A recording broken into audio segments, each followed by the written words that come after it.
সোমবার থেকে ফের রান্নার গ্যাসের সিলিন্ডারের দাম বৃদ্ধি পেয়েছে। এবার এক ধাক্কায় সিলিন্ডার প্রতি 50 টাকা বাড়ানো হয়েছে। 930 টাকা থেকে বেড়ে রান্নার গ্যাসের সিলিন্ডার এখন 980 টাকা করা হয়েছে। উজ্জ্বলা যোজনার আওতায় থাকা ক্রেতাদেরও গুনতে হবে অতিরিক্ত দাম। এক ধাক্কায় 50 টাকা গ্যাসের দাম বৃদ্ধি পাওয়ায় মাথায় হাত মধ্যবিত্ত এবং নিম্ন মধ্যবিত্তদের। গ্যাসের রেট আছে, কাউন্টার আছে 978 টাকা 40 পয়সা, 50 টাকা বাইরে। আগে আসলো 928 টাকা 50 পয়সা। এটা আজকে 8 তারিখ, আজকে থেকে আগে আসলো 930 টাকা।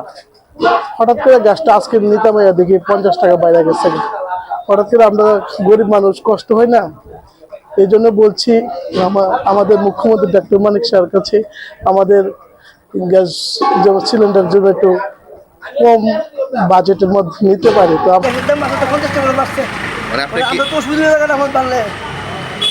আগে কত আসলো? আগে তো 930, এখন কত হয়েছে? 980 আর কি। তো অসুবিধা গ্যাস তো নিয়মে লাগবে, তারা দাম বাড়া করলে তো ইয়া না, দাম বাড়লে তো নিজের লাগবে যে কোনো জিনিস।